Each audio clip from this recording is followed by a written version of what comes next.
Ahlan wa sahlan wa marhaban bikum, mpenzi msikilizaji wa simulizi za sauti. Karibu tena katika simulizi zetu za sauti, na karibu katika simulizi inayoitwa Wanawake wa Sasa Ndivyo Walivyo, sehemu ya 3. Mtunzi na msimulizi wako ni mimi mwenyewe Hasdi02 Baba Sam the King, ambaye unaweza kunipata kwa kupitia WhatsApp namba 0752732515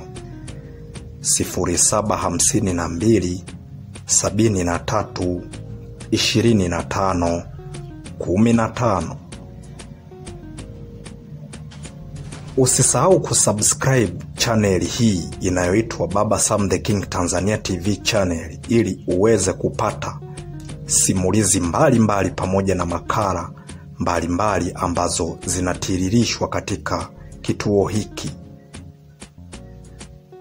Sehemu iliyopita, sehemu ya pili,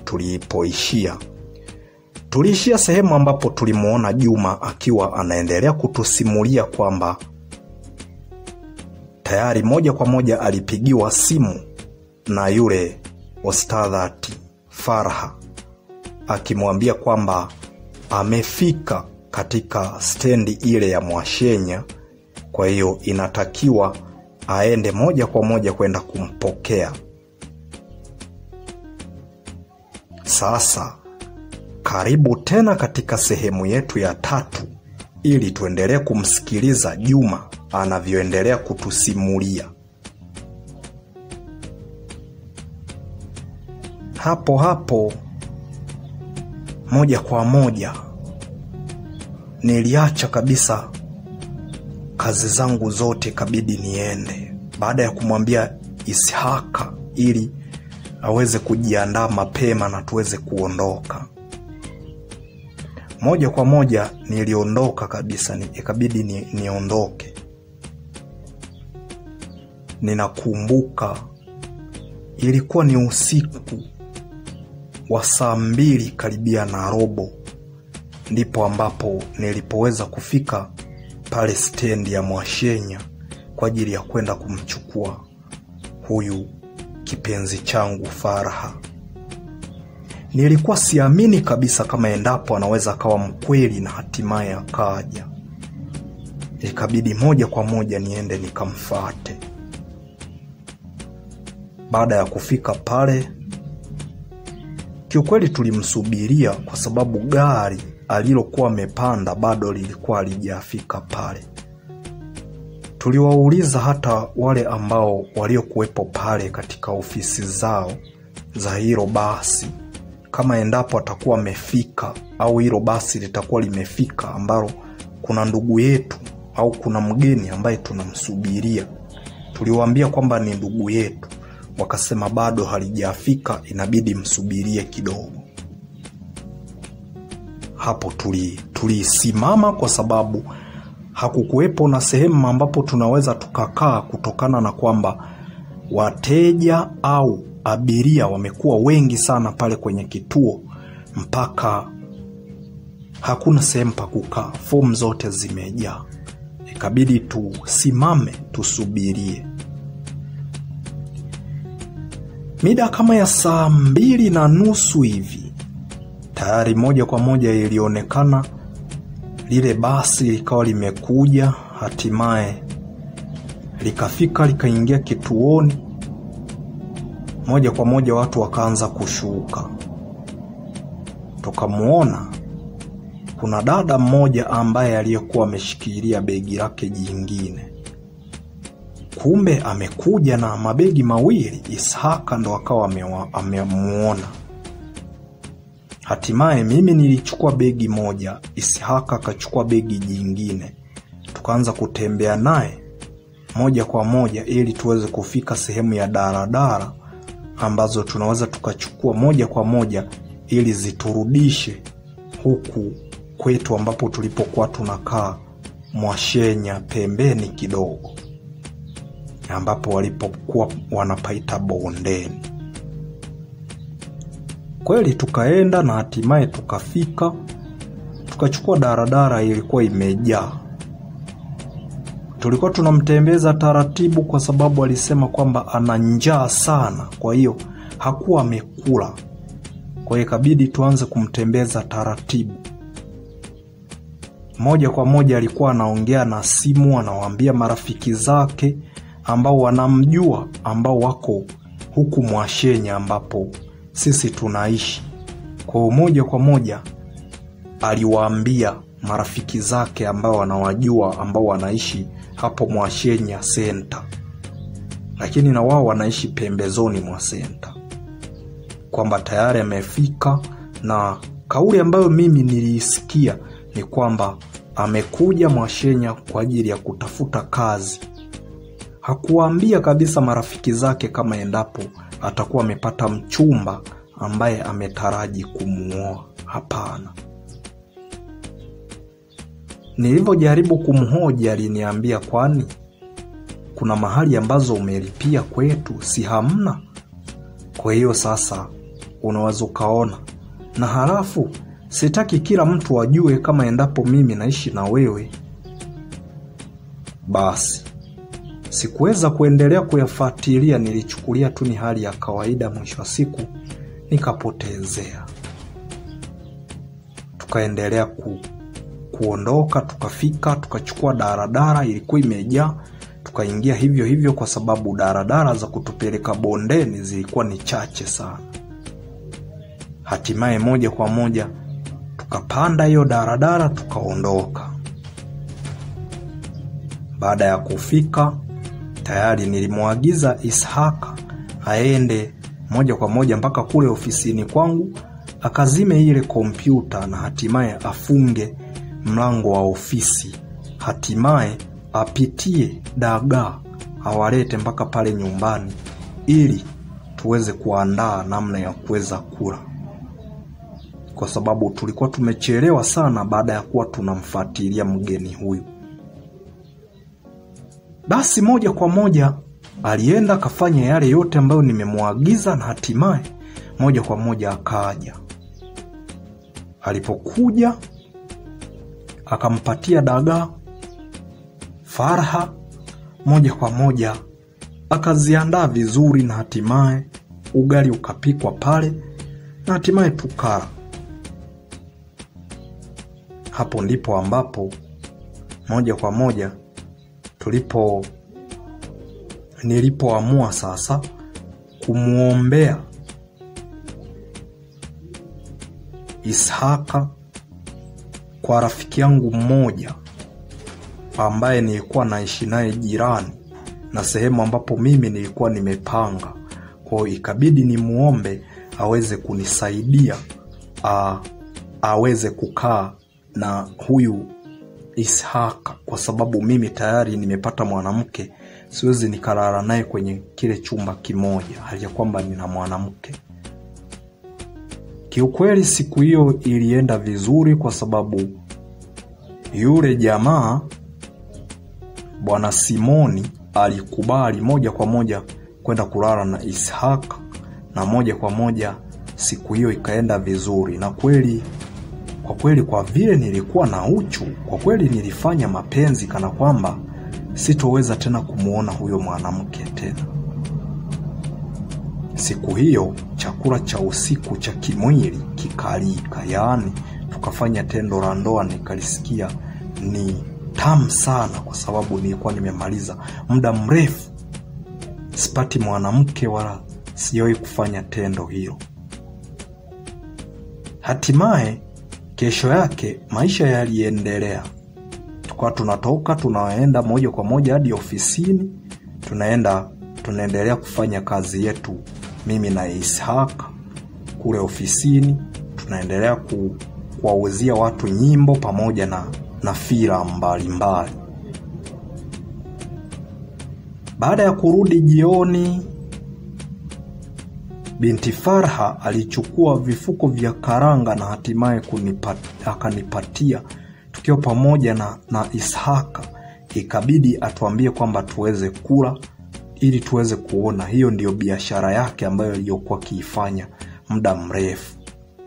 Sasa baada ya kusikia swala kama hilo, ikabidi nitafute mtaji nimpatie. Aliniambia kwamba nimtafutie angalau hata kilo moja tu ya karanga nimnunulie, hatimaye ataendelea kufanya biashara.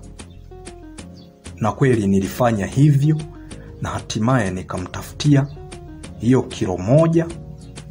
Hatimaye aliniambia kwamba alikuwa anahitaji kwenda nyumbani, sema amenipigia simu kwamba anakuja kwa sababu kule chuo amemaliza, kwa hiyo inatakiwa nikae ili tuweze kujipanga nimnunulie cherehani ili na yeye aanze kuwa anawashonea watu nguo, anapata fedha. Hatimaye mimi nilikubali, lakini nikamwambia afanye kwanza biashara hiyo ya karanga kama jinsi alivyoniambia nimtafutie kilo moja. Basi nikawa nimekubali, nimemtafutia kilo moja na hatimaye aanze biashara. Kiukweli nilikaa naye vizuri tu na alikuwa yuko vizuri, lakini baada ya kuwa anafanya biashara na kuanza kufahamika sana na watu walioko pale senta ya Mwashenya, pale ambapo tulipokuwa tunaishi senta, sasa kule stendi kote wameshaanza kumfahamu, ameshaanza kupata marafiki mbalimbali, alianza kubadilika moja kwa moja. Kila tunavyo anakuwa anaanza kuleta matatizo ye mwenyewe. Muda mwingine nikienda nikichelewa ofisini, nikirudi anaanza kunilaumu, na kwa kama utakuwa unaendelea hivyo mimi nitakuja kuondoka na vitu kama hivyo. Akawa ananilaumu sana. Nikashangaa, mwanamke ambaye tayari nimemwambia kwamba tumefungishwa ndoa na Mtume Muhammad sallallahu alaihi wasallam, leo hii ndo wakutaka kuondoka kweli, aniache kweli, inawezekana vipi? Na kweli mwisho wa siku maugomvi yakaanza kuwa mengi sana, mpaka nikajuta kwa nini nilimruhusu kufanya biashara. Kwa sababu angekuwa hafanyi biashara huenda angekaa vizuri. Nikaendelea kuishi naye hivyo kigumu. Mwisho wa siku mpaka baba mwenye nyumba pale ambapo nilipokuwa nimepanga kaanza kuleta shida. Mara anaanza kutufukuza eti hataki vipofu wakae katika nyumba yake. Mwisho wa siku ndipo ambapo nilipokuja kufuatilia nikakuta kwamba yeye alikuwa anamhitaji mke wangu huyu Faraha, kwamba anamhitaji. Sasa alivyokuwa kimhitaji kimapenzi, Faraha alikataa. Sasa hapo ndipo ambapo walipoamua kuchukua jukumu la kwanza kutufukuza tutoke katika nyumba yake tuondoke. Moja kwa moja Faraha mwenyewe, kwa sababu yeye ni low vision, aliamua kutafuta sehemu nyingine ambapo marafiki zake walipopanga, na hatimaye akapata chumba sehemu. Tukahamisha vitu na tukaondoka. Ingawa katika nyumba hiyo bado kulikuwa kumebakia kama mwezi mmoja hivi ndo tuweze kumaliza kodi, lakini nililazimika kuhama na hatimaye nikahama kabisa, nikatoka hilo eneo nikaondoka mpaka sehemu nyingine. Hiyo sehemu nyingine tukaendelea kuishi hivyo, mara tukivurugana, anasema anaondoka, muda mwingine tu anaamua kuanzisha lawama. Nikianza kutuhumiwa na kuanza kujitetea, ndo anasema kwamba atakuja aondoke kwa sababu yani anaanza kuleta visa vikawa vingi. Ndipo ambapo nilipoamua, hiyo sehemu ambapo nilipokuwa ninakaa, nikawaza kwamba inawezekana ni hawa marafiki zake huenda wanamletea shida. Nikaamua kuhama. Nikatoka kabisa kwenye kijiji cha Mwashenya kabisa. Nikatoka kabisa. Nikaenda Busatini, kijiji ambacho kinaitwa Busatini. Busatini huko ndio nikaenda kukaa, ambapo tayari ndipo ambapo wazazi wangu walipokuwa wanaishi. nje ya Mwashenya kabisa. Katika hicho kijiji cha Busatini chenye tayari manake ni mjini. Tayari nikawa nimeenda huko. Alivyofika pale Farah akaanza kuleta mchezo.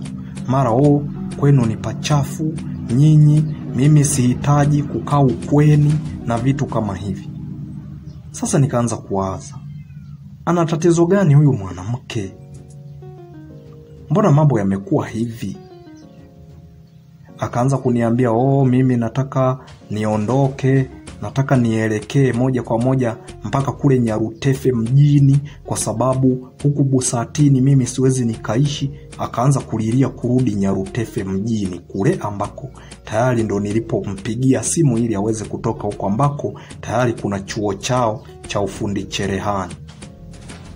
Mara mwisho wa siku nikaanza kujikuta anaanza kuwa na wasiliana na mpenzi wake wa zamani. Kumbe alikuwa na mpenzi wake zamani ambaye walikuwa wanashona cherehani pamoja. Mwisho wa siku akaanza kusema sijui nilikuwa nimemwacha, lakini mwisho wa siku sasa hivi anaanza kunisumbua na nipigia. Mwisho wa siku alianza mpaka na kunitishia kwamba anataka kujinyonga kama endapo nitaendelea kumkalisha hapo. Nimwache aenda katafute maisha yake mengine, aenda katafute maisha huko ambako yeye anapawaza, Nyarutefe mjini, aenda katafute maisha. Mimi nikakaa chini nikatafakari, kwa nini huyu mwanamke mimi ninapokuwa nina matatizo, badala ya kusema kwamba tuishi wote, tunaambiwa ni kwenye shida na raha inatakiwa uwe na mke wako kwenye shida na raha. Leo hii inakuwaje?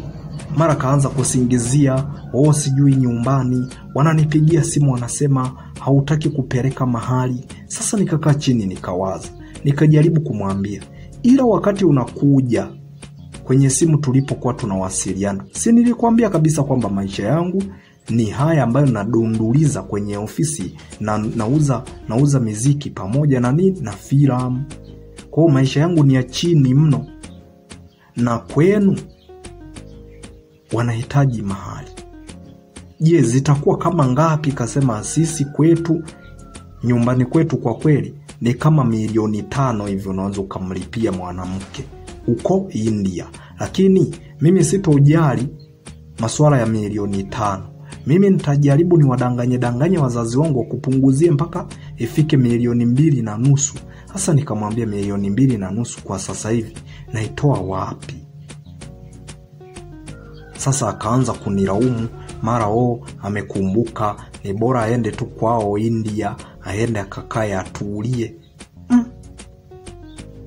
Sasa nikasema kama endapo New Delhi umepakumbuka vizuri sana huko India, basi ngoja nikuruhusu kama inawezekana uende tu.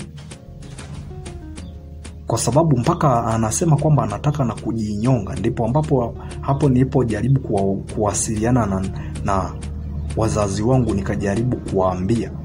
Hatimaye mama yangu mzazi alinisisitiza akasema, Juma, tafadhali naomba umruhusu huyo mwanamke aende, kwa sababu kama endapo anatishia kujiua, endapo atakapojiua hapa tutapata shida. Mruhusu tu aende kwa vile anataka kuondoka.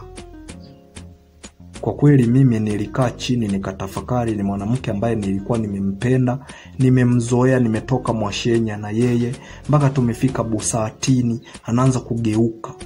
Kweli nilikaa chini nikawaza, haya mambo yanatokea wapi? Na kwa nini yanakuwa hivi? Yaani hata kuwaza kwamba tulifungishwa ndoa katika ndoto na Mtume Muhammad hawazi. Na tuliambiwa kabisa kwamba mimi na yeye ndio tutakuwa kuwa milele, yani mimi yeye ni mke wangu wa milele. Hawazi hili swala, anachukulia simple. Lakini nilivyowaza kwa muda mrefu nikaona wacha tu nimruhusu. Hatimaye ndipo ambapo nilipomruhusu nikamwambia aende. Hatimaye moja kwa moja kaondoka, akaenda moja kwa moja mpaka kule Nyarutefe mjini ambapo alikotokea. Sasa mwisho wa siku Nilivyozidi kukaa na kuja kusikia mara naanza kunipigia simu, kuanzia leo mimi na wewe basi, na ukome kabisa kuwa unampigia mama yangu mzazi. Kuanzia leo mimi na wewe tayari tumeachana.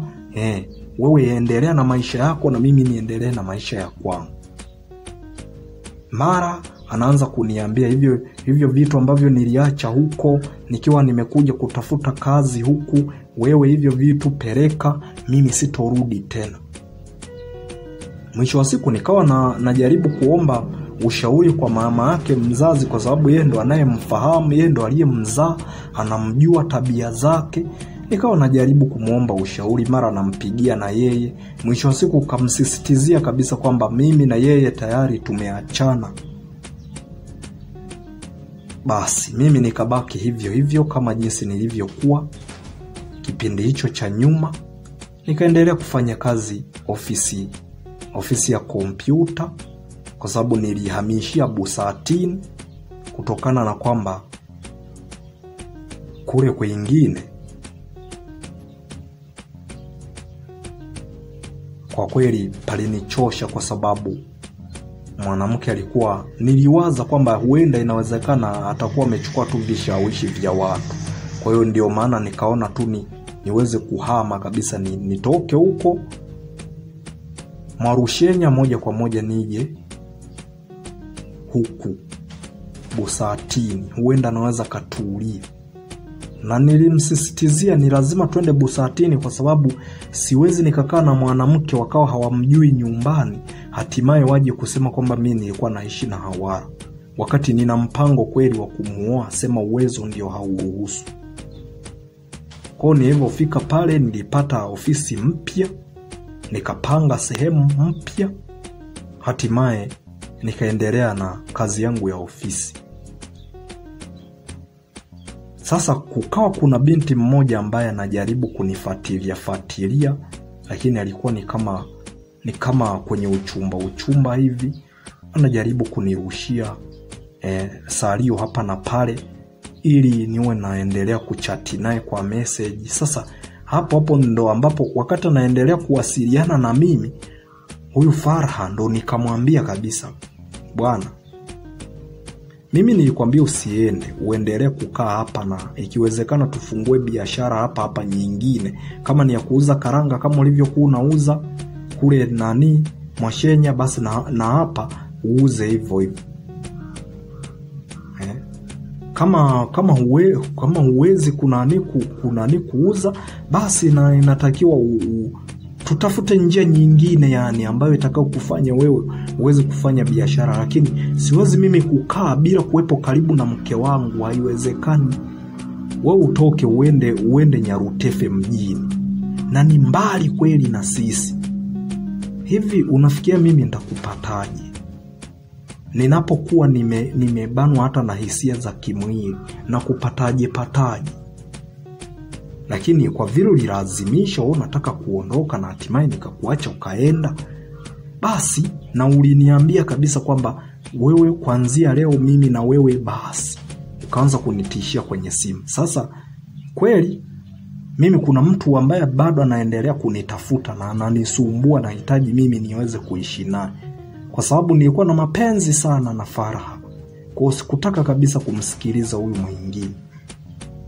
Nikaonyesha msimamo wangu, sitaki kabisa kukaa na badilisha wanawake. Hatimaye baada ya kusikia hivyo, moja kwa moja Farha alirudi, yani alikaa muda mfupi sana akaamua kurudi.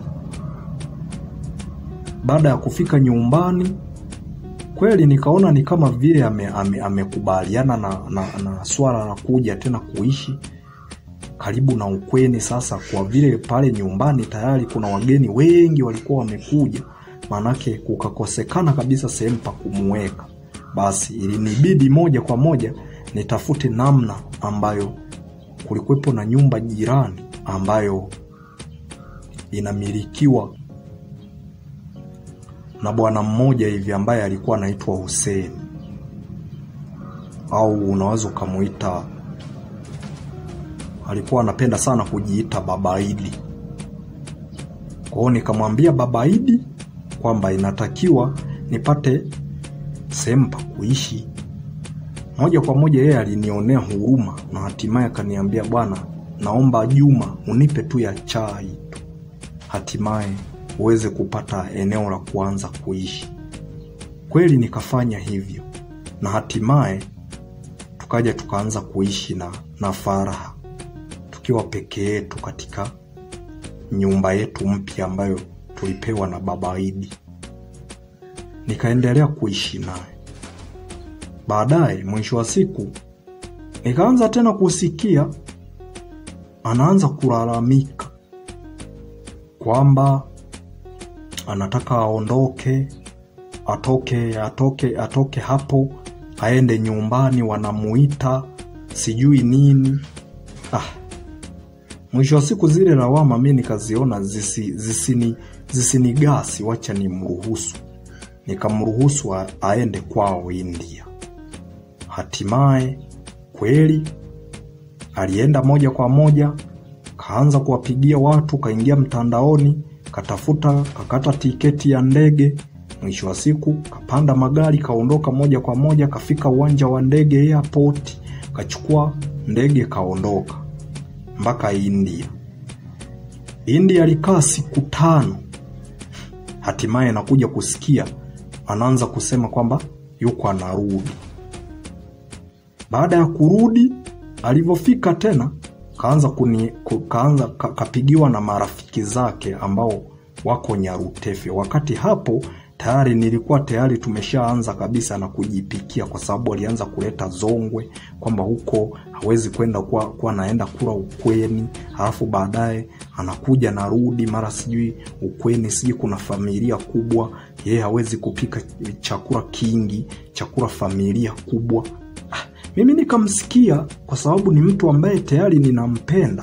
Kwa hiyo moja kwa moja ilibidi nimsikilize kile ambacho yeye anachokitaka. Lakini mwisho wa siku akaja kabisa kaanza kuniambia ule ulikuwa ni utoto, kama mimi sitorudia tena, eti niseme sijui mimi ndo mwisho, sijui nini. Ule ulikuwa ni utoto. Lakini sema mama, mimi sikumwambia, nilimwambia kabisa kwamba tayari nimeshaachana na yule mwanaume, na ndio maana unaona Juma sasa hivi wewe utafutwi na mama kule India, hakupigii simu wala kutafutia hata kwa njia ya WhatsApp. Ni kwa sababu gani? Kwa sababu nishamwambia kabisa tayari wewe na mimi tayari tumeachana. Sasa je, kama endapo nitaendelea kukaa hapa, wewe unafikiria itakuwaje? Mimi nataka niende tena Nyarutefe kwenda kufanya kazi. Hatimaye nikasikia rafiki yake amempigia simu, anamwambia kwamba kuna kazi ambazo ni za kwenda kuwa unawasha mashine ya kufulia nguo, unawafulia wale mabosi kule, hatimaye unapata hela. Lakini akaniomba kwamba taondoka ndani ya wiki 2.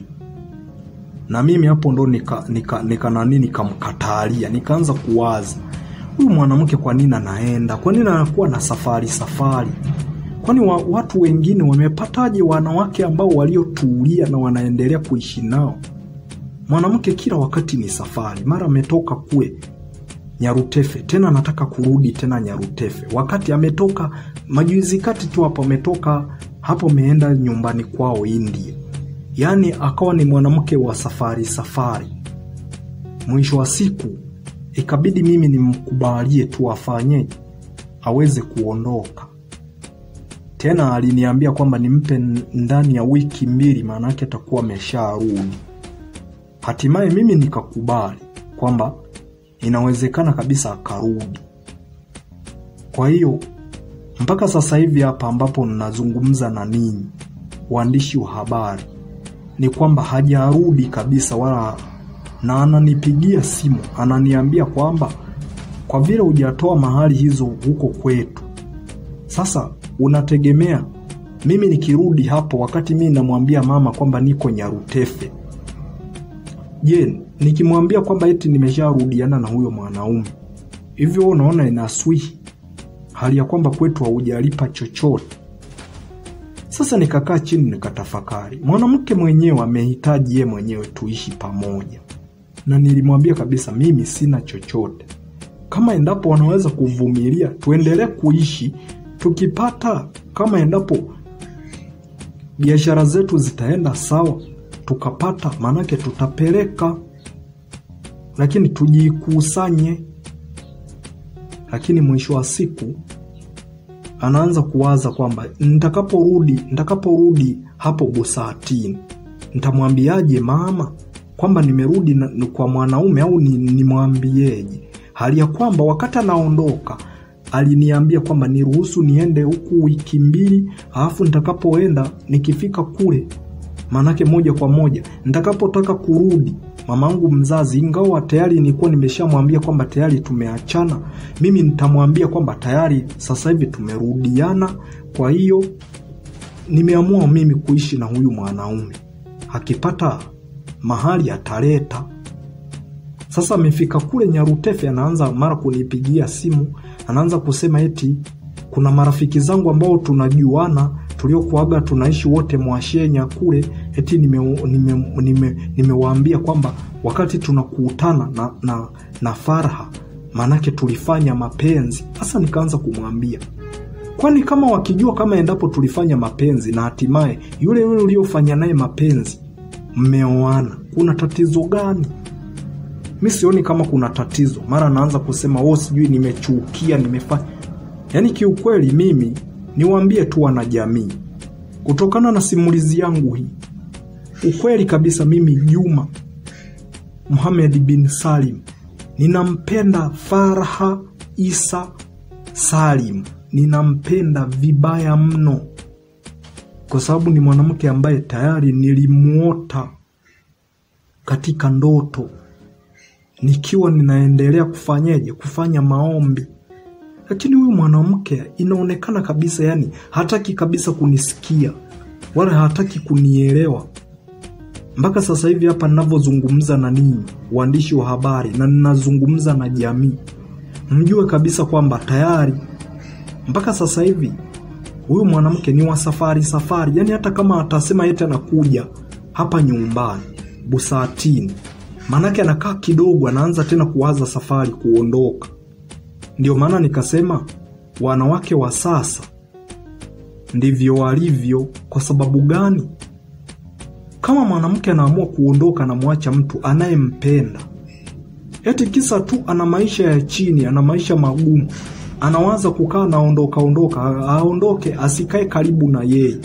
Na halafu kuna kipindi ambacho mimi nilipata kusikia yule mwanaume wa kwake alikuwa kijitamba sana, mpaka taarifa zikanifikia. Nikaanza kupigiwa na marafiki zangu ambao wametoka Mwashenya, wameenda huko Nyarutefe mjini. Wakaanza kusema kwamba Juma, kama haujui, mke wako tunamkuta kabisa yuko pamoja na mpenzi wake wa zamani, wamesimama kabisa karibu na kile chuo cha cherehani pale, na wanasimama tena wanaishi pamoja mpaka huko ambako mke wako amepanga. Huyo mwanaume anakuwa naenda na yeye ndo anayetoa na matumizi. Lakini nikijaribu kumuuliza Farha anakataa. Lakini huyo bwana anaendeleaga kumpigia, akimpigia anasema yuko ananisalimia tu. Afu nashangaa huko anazidi kuniacha. Yani mwanamke hata kama utampenda namna gani, kwa simulizi yangu hii, mwanamke hata kama utampenda namna gani, mwanamke wa sasa hatowaza kwamba huyu mtu unampenda. Unaweza kabisa mpaka ukapoteza hata pesa yako, ukapoteza muda wako, uko naye ukajua kwamba unapendwa, kumbe hamna. Sijui ni kitu gani ambacho anakuwa anatafuta kwako. Huenda sija anakuwa amejiegesha ili asubirie mchumba wake huko, huenda labda apate maisha mazuri huko, tayari ndo aamue kuondoka. Kwa sababu ilifikia kipindi alisema kabisa huyo mimi nilipigiwa simu kabisa na marafiki zangu wanasema hivi, wamejiandaa kabisa ili waweze kufunga ndoa na huyo mwanaume, ndo anavyowaambia marafiki zangu na wao wananifikishia taarifa hizo. Kwa kweli ninaumia sana na ninaumizwa na mapenzi, siwafichi. Ninaumia sana ndugu zangu wanajamii. Wanawake wa sasa ndivyo walivyo, hata kama utampenda vipi, hataki kabisa kukusikiliza. Na wanawake wa sasa ndivyo walivyo, wanapenda maisha mazuri, hawataki kuishi maisha duni. Sasa kama hawataki kuishi maisha duni, ndio maana unakuta yeye anaishi katika maisha duni, anataka maisha mazuri. Mwisho wa siku anaanza mpaka na kujiuza. Au anakuwa na wanaume wengi wasiopungua 20 kwa sababu anataka maisha, anataka pesa. Sio kama enzi zetu za mababu, wanawake walikuwa wametulia, wamekaa kabisa wametulia. Lakini huyu anakaa ni mwendo wa safari na yeye. Yani sipati kabisa kuenjoy mapenzi yangu mimi na yeye. Wanajamii mnaonisikiliza au mnaosikia simulizi yangu hii, mnanishauri nini? Niachane naye, nimkubalie yule ambaye aliyokuwa kinifuatilia, hatimaye nikaamua kumwacha? Ndo nimshtue huyo ili aendelee kunifuatilia, nioe huyo? Niachane na huyu ambaye nilimuota baada ya kutoa sadaka na kufungishwa ndoa ya ndotoni na Mtume Muhammad? Au nifanye nini? Nyinyi mnavyoona mimi nifanye nini? Sasa hapa ninaendelea kusubiri. Naamini mwandishi wa habari huyu ambaye amekuja kuchukua kisa changu hapa, kama endapo mwanamke atarudi, basi lazima kutakuwa kuna mrejesho. Kama endapo mwanamke chochote kila atakachokisema, nadhani nitawaleteeni mrejesho. Lakini kwa sasa naomba mnishauri. Mwanamke unampenda kwa dhati yako yote, lakini anakunyima uhuru wa kukaa naye. Kila wakati anataka awe kwenye safari, kila wakati anaenda nchi za nje, kila wakati anaondoka anaenda kwao, mara anaenda kwenye mamiji mengine makubwa ya mbali ambako wewe haupo karibu naye. Sasa mnategemea hivi kweli wanajamii, nimepatwa kweli na hisia na yeye, niende wapi? Au niwe natafuta na mimi majitu tu ya nje tu nikubali kuisaliti ndoa yangu? Au nifanye nini? Kama mimi najikaza niendelee kuvumiliana naye mpaka watu wanaonitafuta namwambia, mke wangu, kuna watu wananitafuta, naomba uje, ili japo angalau nipatie hata nafasi ya kukaa naye. Lakini mwisho wa siku anakuja, anakaa kidogo, anaondoka. Sasa yeye anategemea mimi nifanye nini? Na ni nani niwe naye katika maisha kama sio yeye? Kwa kweli kwa hili ninaomba ushauri wenu. Na kama endapo kutakuwa na namna yoyote ile, nitakuja kuwaletea mrejesho ili tuweze kumaliza hii simulizi yetu ambayo mimi ninawasimulia hapa. Naamini mwandishi wa habari atakuja kwa hicho ambacho kitakachoendelea. Kwa hiyo haya ndiyo yanayonikuta mimi Juma Muhammad Salim. Sina raha kwa wanawake, mtu asiyoona. Bado maisha yangu ni magumu, nategemea kula kwa kutegemea kompyuta. Hakuna kazi nyingine ambayo ninayoifanya. Na bado yeye amesomea cherehani. Hata kusema eti ngoja tukae chini tujichange, yeye afanye biashara ya karanga, mimi nifanye kazi ya kompyuta, ili tuweze kuangalia ni namna gani tunaweza kupata fedha ili niweze kumnunulia cherehani, basi aanze kushona. Lakini hamna, analeta masiara mengine hayo. Yani hanipi uhuru, sipati uhuru wa kukaa naye. Kwa hiyo hayo ndio ambayo yanaendelea kunikuta mimi Juma. Na mpaka sasa yanaendelea kunikuta. Niko peke yangu, nimekaa mimi mwenyewe peke yangu. Yeye alishasafiri, ameenda Nyarutefe mjini. Mpaka sasa hivi anawasiliana na mimi, aidha kama anataka tu ugomvi na mimi ndo anawasiliana ili tuweze kukosana tu. Sasa nawaza nimuache. Na je, naendapo nitamuacha, kile ambacho amekizungumza Mtume Muhammad sallallahu alaihi wasallam hakitanikuta kwamba mimi tayari sitapata mwanamke mwingine. Kwa sababu hivyo ni vitu ambavyo vimetokea katika ndoto ile niliyoiota. Ndio maana najaribu hata kumng'ang'ania ili niweze kuendelea kuishi naye. Kwa sababu niliyemuota ndiye. Sasa kwa nini ananifanyia mambo kama haya? Lakini sawa, Naamini mtanishauri jambo zuri ambalo litakalomfikia mwandishi wa habari wa Baba Sam the King Tanzania TV channel ili anirudishie majibu. Nifanye nini juu ya huyu mwanamke? Ninampenda lakini hanipi kabisa nafasi ya kuishi naye. Mimi niwe kama mume kabisa, nikae naye kwa uhuru zaidi. Kama tatizo ni mahali, je, huyo anayeenda kwake huko Nyarutefe huko wanaanza kuzunguka wote, yeye kule ametoa mahali? Jibu ni hakuna. Sasa kama alikuwa hanipendi, kwa nini ananipotezea muda?